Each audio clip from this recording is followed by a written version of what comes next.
Pemirsa, dalam rangka mendukung kelancaran Kemala Run tanggal 19 April 2026, Polda Bali keluarkan permakluman terkait penutupan dan pengalihan arus lalu lintas di kawasan Jalan Bypass Ida Bagus Mantre Gianyar.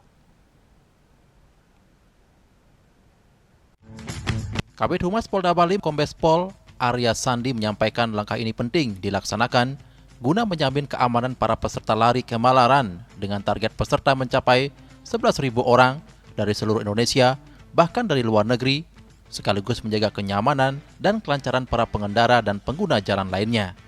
Untuk waktu dan lokasi rekayasa lalu lintas akan difokus pada Jalan Bypass Ida Bagus Mantre Gianyar, mulai dari Simpang Pantai Purnama hingga Simpang Pantai Sabe, dimulai Sabtu 18 April pukul 19.00 WITA sampai dengan Minggu 19 April 2026 pukul 13.00 WITA.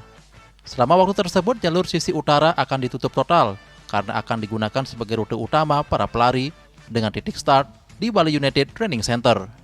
Sementara itu, jalur sisi selatan tetap dibuka namun diberlakukan sistem dua arah kontraflow. Kabid Humas Polda Bali menghimbau masyarakat yang akan melintas untuk menyesuaikan rute sebagai berikut. Kendaraan ringan, mobil atau motor dari arah timur, Simpang Ida Bagus Mantre Maseti diarahkan melalui Jalan Mula Warman. Dari arah barat, Simpang Ida Bagus Mantre Ketewel diarahkan melalui Jalan Raya Guang Sukawati. Selanjutnya, khusus kendaraan besar, truk, bus, dan mobil barang menuju Denpasar atau sebaliknya diarahkan melalui jalur Bukit Jati, Jalan Patih Jelantik, Jalan Mahendra Data, Jalan Udayana, Jalan Raya Sakah Gianyar.